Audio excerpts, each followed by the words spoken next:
So I'm going to show you a couple things from Plato's Republic where he kind of spills the beans because this is written, remember, for the elite.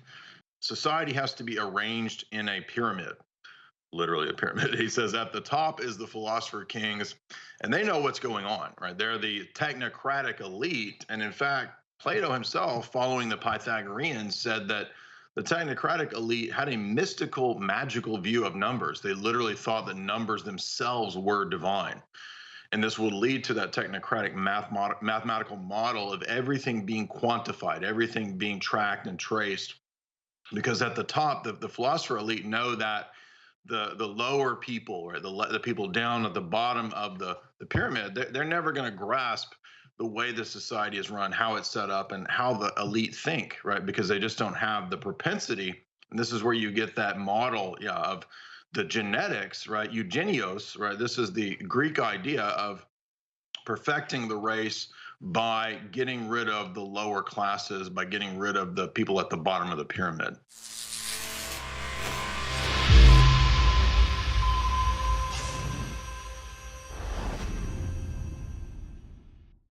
Welcome back, Alex Jones Show. I'm your guest and host, Dyer. Today we're going to be talking about technocracy. I want to explain the history of technocracy and then get into transhumanism, the ultimate goal of the technocrats from their own writings. And this will help you understand that we're talking about a plan that is literally, in a sense, thousands of years old, or all the way back to the beginning of the world, if you want to go back to Satan, the fall of the angelic beings, and how they wanted to rebel against God and set up that Babel society. And that's really what they're trying to recreate throughout the rest of history, is the emergence of Babel. One of the key examples of this in history that's the most famous, though, is Plato's Republic. So I'm going to show you a couple things from Plato's Republic where he kind of spills the beans, because this is written, remember, for the elite. It's not expected that most members of society would read or understand what Plato was writing. So we're going to look at the Republic and see what he says about how society should be governed and what the plan is. He says early on that the society has to be arranged in a pyramid, literally a pyramid. He says at the top is the philosopher kings, and they know what's going on, right? They're the technocratic elite. And in fact, Plato himself, following the Pythagoreans, said that the technocratic elite had a mystical, magical view of numbers. They literally thought that numbers themselves were divine. And this will lead to that technocratic mathematical model of everything being quantified, everything being tracked and traced. Because at the top, the philosopher elite know that the lower people, or the people down at the bottom of the pyramid, they're never going to grasp the way the society is run, how it's set up, and how the elite think, right? Because they just don't have the propensity. And this is where you get that model, yeah, of the genetics, right? Eugenios, right? This is the Greek idea of perfecting the race by getting rid of the lower classes, by getting rid of the people at the bottom of the pyramid, and then trying to engineer, right, progeny, so that the elite, their offspring, reproduce and go into the future, and the offspring of the lower classes, the bottom of the pyramid, don't reproduce. Plato was very, very adamant about this. And he said that for your society to run, for your society to work, it has to have this extremely controlled and regimented numbers game, basically. We're going to do game theory. Keep that in mind, game theory, because that's going to come back up here in a minute when we talk about the Rand Corporation and DARPA. But Plato said that the society has to be held together by a kind of myth. He calls this the Ring of Gyges. And this is a famous, if you watch Lord of the Rings, you might think that there's some interesting connections there, because this ring of power, this myth, tells the story of somebody who found a ring that would make people invisible. Now, in Plato's telling of the story, what this means is the secret of the myth is that the body is bad, the physical world doesn't matter. And so the removal of the body, the invisibility of the body, points towards the elevation of reason in Plato's philosophy, because Plato basically worships reason, right? The philosopher king at the top of the pyramid, he's closer to the divine because he operates and lives his life on the basis of pure reasoning, like a think of like a Vulcan, right? Like Spock's, only goes on the basis of logic and reason. He's like a machine, right? He doesn't operate on the basis of any kind of emotion or empathy or love, right? And so, in the same way, the anything that has to do with passions or the body has to be suppressed, has to be pushed down, and has to be ultimately eliminated. Right now, if you're a Christian or if you have a religious perspective, you probably think, well, that sounds kind of true, except that we don't worship reason, right? We're not rationalists. We don't believe that reason is a god or a goddess, right? Like the French revolutionaries thought. But for Plato, his system does operate that way. And that's why they worship numbers, because geometry, numbers, forms, right? These are closer to the abstract, closer to the divine, and that's closer to what's objectively true. Whereas things in this world are subject to constant change and evolving and flux, right? So that's the structure of Plato's system. And he says that a secret society, yes, a secret society, will have to be in place to keep this secret of the myth, right? The myth of the ring. It's called the noble lie. You've probably heard of this view, the noble lie. So the state erects and wants to control secret society religious myths that are only for the inner core, that inner group of the elite, right? In Plato's system originally here, it's the philosopher king at the top and his little coterie, right? An oligarchy, basically, which is ironic because Plato critiques oligarchy. However, his system seems to fall prey to that very criticism that he offers. Now, the book goes on to talk about how you would set up this ideal republic. And the ideal republic is one that is run basically like a computer program, like a machine, right? There's no private property. There's a complete control by the state of every area of life. Everything is tracked and traced ultimately, even though Plato didn't know about, surveillance and this kind of stuff. But the model, right, of this completely top-down society, command and control society, is found in Plato. And that's why you'll find the 20th century technocrats like Bertrand Russell and H.G. Wells, they literally cite Plato. They say, we're going to erect a global Platonic republic. And we, as the priest class, are going to control it. If you look at religion for them is just the outer sphere, the kind of profane outer portico of the inner temple of the Luciferian scientism elite, right? That's the real so-called elite in this system, are the scientistic worshipers of, the Dawkins Hitchens types, right? They're just, and even they are that sort of outer portico themselves for the inner party that Orwell talked about, right? So you have the outer party and the inner party. And if you've read Quigley, then you know what Orwell was talking about, right? Who is the outer party? Well, the outer party is the managerial class, the technocratic elites that follow the most powerful elites at the top of the pyramid, who are the enlightened ones, right? Who are, according to Quigley, about 100 years ago, the society of the elect. That's the people that from the background ran the British Empire, right? Cecil Rhodes, Rothschild, Lord Curzon, all the different lords and ladies, right? And to bring this up to the present day, I don't know if you guys could find it, but there was an essay published in Cosmopolitan magazine by Lord Birkenhead. And this came out actually before Huxley. So anything Huxley had written was actually just, he's late to the game in terms of what Lord Birkenhead talked about in this famous Cosmopolitan essay that I think was right around the turn of the century, 1905, 1919, 1920, somewhere in there. If you look on Google, you can find that. It's a real essay. And he says that in the future, right, we're going to erect this technocracy where nothing will be as it was. Literally everything will undergo this revolution.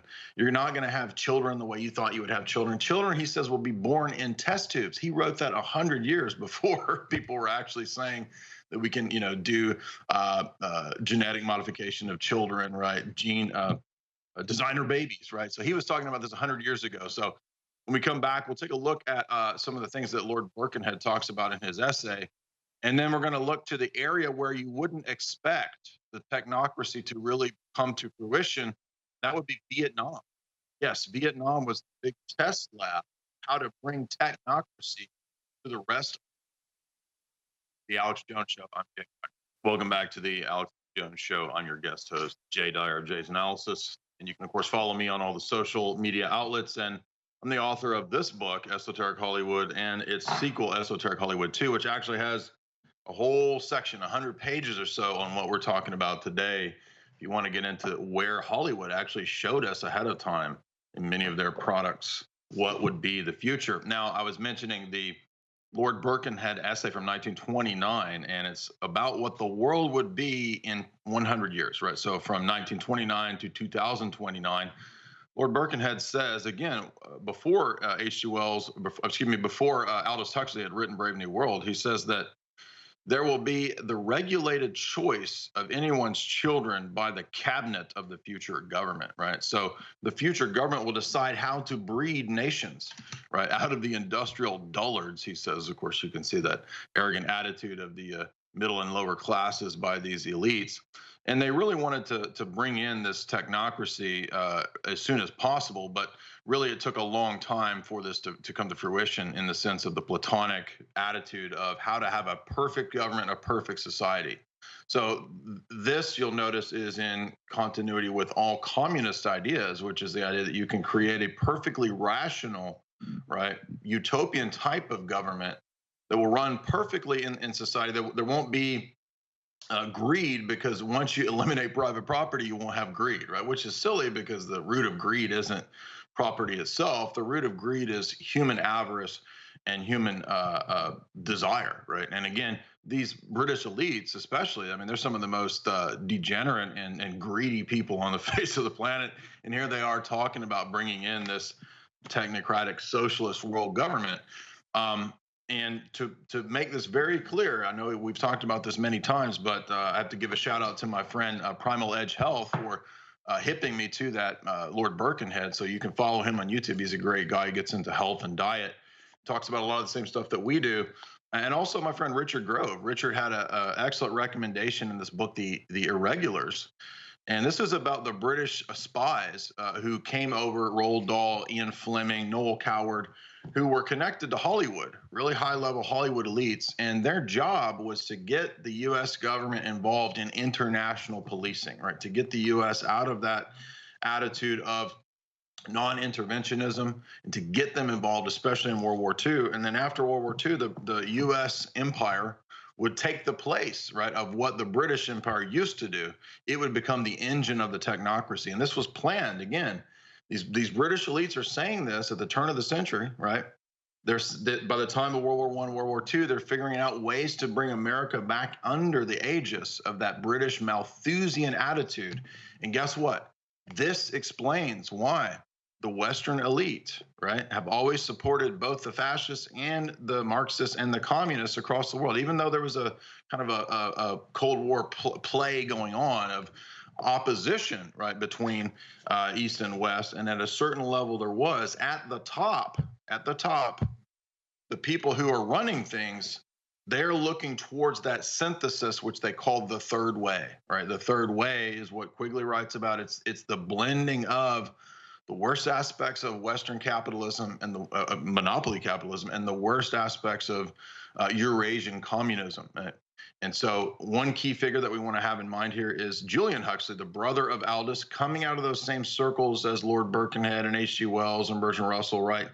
And he wrote in his UNESCO philosophy that the future would be run by this technocratic dictatorship on the basis of eugenics. But guess what? He said he knew even then, when he wrote this in 1946, that eugenics was kind of getting a bad name, right? Hitler was kind of making this look bad. This doesn't look too good. So let's just rebrand it as biometrics, bioeducation, family plan. So they just renamed it. That's all they did. I just rebranded all. And he says, let's let the scientific elite, right, from a centralized global control center, just decide everything, right? Decide who gets born, who doesn't. Let's rearrange all of life, all of society. So that is the you want to understand the technocratic philosophy and attitude. It's public right here in Julian Huxley's book. And guess what Julian Huxley coined? What term he coined? Transhumanism. That's right. Julian is the guy who gave us that term. And as we see here in a minute, that's going to be the guiding philosophy that leads the elite in terms of what they would do over the last century in terms of all these wars. Remember, war is a racket for this great game. War is a racket for these powerful elites. Not saying that there aren't, legitimate battles and people on both sides and people, struggling with one another. That really goes on in these conflicts for sure. But at the top, again, it's a bankers and corporate man's game. And that's who benefits from war, not the people. And if you read the social planners, they actually say that you can get a lot more done in wartime than you can in peacetime. war is one of the greatest ways to advance a social engineering tactic. And that's what they did with World War I and World War II, as Quigley notes, that the banking elite essentially engineered those two world wars. Why? Well, there's multiple reasons, but they wanted to get rid of any competition from the Holy Roman Empire, the German dynasty that was Catholic, and they wanted to get rid of any competition from Russia, right, and the Orthodox Church in Russia. So that was the purpose of the two world wars, and then the Cold War, right, sets up this dialectic out of which would come the synthesis of the global government, right? Again, I'm not telling you anything that these people didn't already write about. That's why Russell and H.G. Wells talk so favorably of communism and Sovietism. Well, I thought they were from the West. Like, why would they be? I thought they were proponents of democracy, right? But why are so many of these British elites so favorable towards fascism and Sovietism and communism? Well, it's because they're programs, they're test tubes, right? War is a test tube typically from this technocratic attitude. Again, I'm not saying there's not real war and there's not real POWs. I'm just saying that from the attitude of the people at the Rand Corporation, from the big institutes, right, the technocratic elite, DARPA, they are studying war to perfect the techniques of how to apply that in the future, right? It's R&D, it's research and development, RAND. So a lot of the wars, especially during the Cold War, relate to this and how to apply those techniques to the future. Now, I mentioned earlier that we would talk about the Vietnam War. Why is the Vietnam War so important in the scheme? And you might not think it is. You might think, oh, yeah, that was something that degenerated the American troops. A lot of the troops got on drugs, and it made America question their government, and blah blah blah blah blah. And all that's true, but I want to look at it from the vantage point of the technocrats, right? And there's a couple books that are really important for this, which, if you know what I do your homework for you, right? I'm the nerd in class, the Chad nerd that does your homework. You come and you copy off of me, because I know a lot of you guys don't have time to do homework, but I'm the nerd that has the time to do the homework. So you can trust me when I summarize these big fat boring books like Pentagon's Brain by Annie Jacobson or Soldiers of Reason by Alex Abea. Now, Alex himself, Alex Jones, some 10, 15 years ago had interviewed Alex Abea and done many talks himself on the history of the Rand Corporation. So I have to give credit to Alex for hipping me to that many years ago. But the reason I want to talk about Annie Jacobson's book is that she says, and this is not a conspiracy text, by the way. This was nominated for Pulitzer the year that it came out a few years ago. She says that really Vietnam was the pioneering test bed for the modern technocracy, right? So if we want to look at how do we get to DARPA today with its experiments on super soldiers and implantable microchips and bioenhancement and biometrics and all that stuff that DARPA developed, including the internet, right? Then we have to go to the Cold War. The Cold War is what would foster and develop all of this high tech that we saw rolled out, right? Supercomputers, AI, cryptography, the internet, that's all coming out of that Cold War setting. And so that's why we want to look at her analysis of Vietnam and all of the test programs and projects that were going on during the Vietnam War. That when you see this, you're going to be like, oh, we're actually living in that setting now. All of those techniques are being applied to the world now out of Vietnam. This is Jay Dyer, listening to The Alex Jones Show. Welcome back to the Alex Jones Show. I'm your guest host, Jay Dyer, Jay's Analysis. If you like the content that I'm putting out, what I do is I summarize these elite texts, right? So I go to Annie Jacobson and Julian Huxley and Bertrand Russell and H.G. Wells and Miles Copeland, and I read all these books and I summarize them for me. So if you want to get access to that, you can go to Jay's Analysis and subscribe for $4.95 a month or $60 a year to get archives of hours and hours and hours of elite education, right, at a pennies on the dollar price. Basically, you can get a PhD, a master's level PhD, whatever one you want, right, in the writings of the elite themselves. So let's look at Pentagon's Brain by Annie Jacobson. She says that the way that DARPA comes to be, and if you don't know, DARPA or ARPANET is where the internet comes from, right? So the internet used to be ARPA, and then it became ARPANET, and then it became DARPANET, and then it became the internet. And the roots of this obviously are the Cold War and the Rand Corporation and all that. But there was a key test lab, which was Vietnam. Now, listen to me very carefully, because every time I talk about this, people misunderstand. They think I'm saying communism is good, and no, it's not that America is the bad guy, communism is the good guy, or vice versa. It's that there's a technocratic elite that sits above systems that uses war as a test lab for R&D, for research and development. And this is what she's really hitting at in this book, is talking about how the Vietnam War was a gigantic test lab for drugs, right? What could be done with, number one, experimenting on troops with certain drugs. This is why you have so many troops coming back, right, with addictions and whatnot. That was intentional. You have the experimentations with what's called ethnography, right? And this is what the CIA would do. Really, any empire in the history of the world, any state has done a kind of ethnography where they would study the cultures and the people groups that they wanted to conquer. But this became a perfected science in the 20th century, and the CIA got really good at doing ethnography, where they would send people in undercover, right, as archaeologists and this kind of stuff. They were actually doing research for the CIA. And what they would do is they would figure out everything to do with some culture.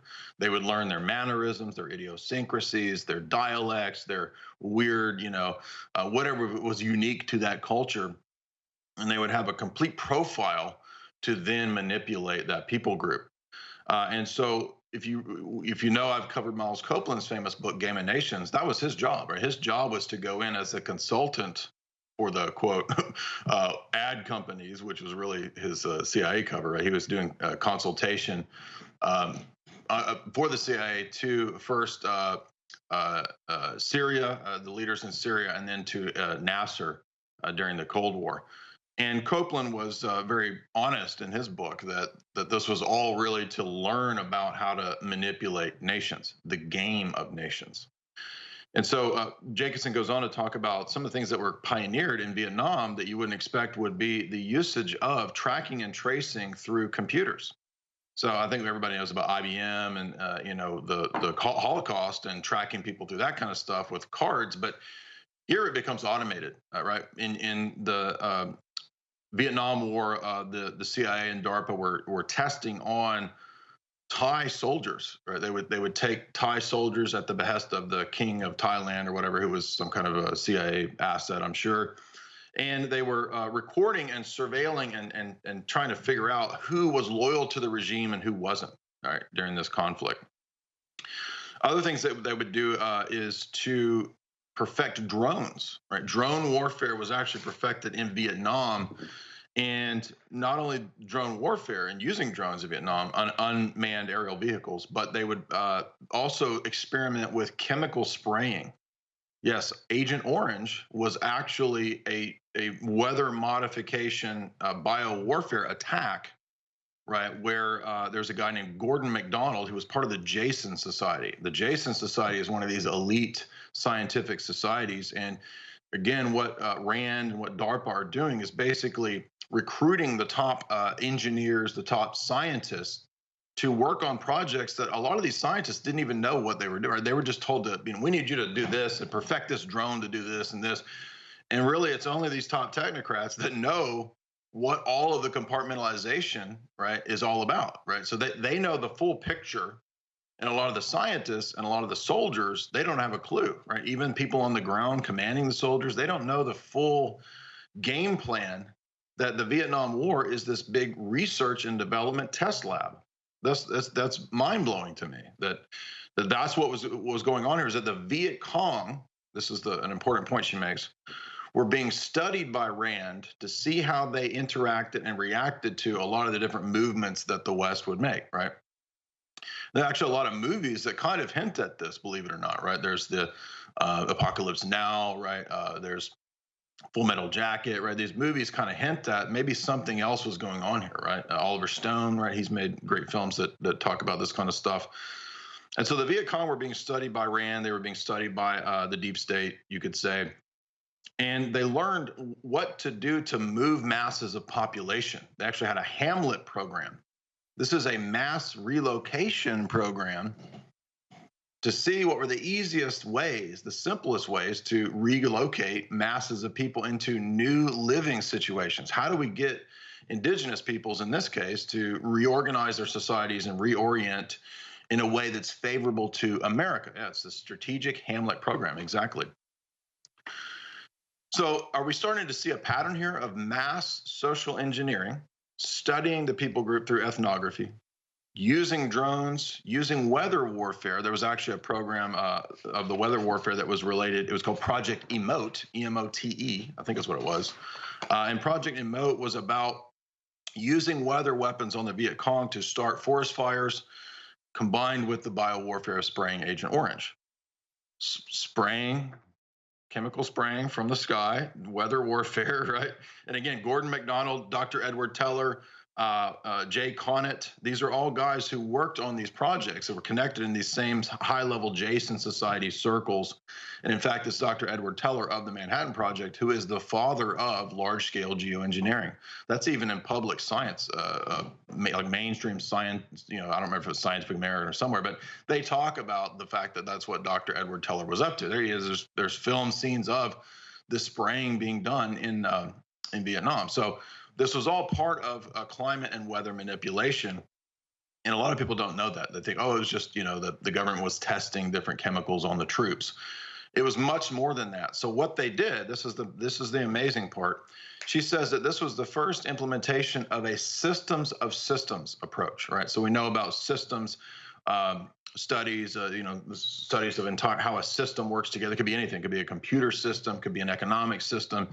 Well, this is a meta level integration of many systems together in Vietnam that included the population relocation, right? The Hamlet Project. It included things like the Phoenix program, which, if you don't know about that, Douglas Valentine, Dave McGowan have some great books that discuss the Phoenix program, which was the intention to create serial killers, basically, right? Train high-level killers during the Vietnam War to go out and, we think about war movies. I think Dolph Lundgren's in some war movie where he's like a Phoenix program guy with a bunch of ears. He's wearing a necklace of ears, right? I forget it's a Van Damme movie or something, but that's hinting at this point as well, which is the intentional creation of serial killers. This was a program, I think, developed by William Colby, going from memory. But so all of this was studied. The relocation, the genetic, the biomodification through the tracking and tracing of the different soldiers, Thai soldiers populations, the spraying from the Agent Orange and the weather modification, the electronic fence system. This is another one that they invented, which was beginning to use sensors and AI. I mean, it wasn't the sophisticated AI that we think of today, but basically just sensors that would set off bombs and that were the signals relayed back to drones. And so she says this is really the beginning of trying to integrate in the battlefield a holistic picture of everything going on, right? That could be tracked and traced from central war room locations, right? Now, think about this. So there's so many layers and levels to this it's kind of mind-blowing, really. And when you think about the fact that it's a systems of systems approach, you can begin to see how this is exactly what was studied to know how to do this to mass populations, right? You can use these same techniques and principles, not just in a region or in some area in the future, in a color revolution or whatever, because remember, it's the same people behind color revolutions, the same people behind those kinds of regime change operations that were studying this stuff, right? It's the same thing, right? You can do this on a mass scale, and that's where we get the basic principles and patterns of what the technocracy does nowadays. So it wasn't even really in the long term about winning or losing the Vietnam War. I think there was a lot of psychological warfare in terms of demoralization of the American public through Vietnam. That was a big part of it. But ultimately, it was about the technocracy. That's what this was really about, and that's crucial to see and to understand. And we'll close this up in the final segment when we get back. This is the Alex Jones Show, and I'm Jay Dyer, guest host.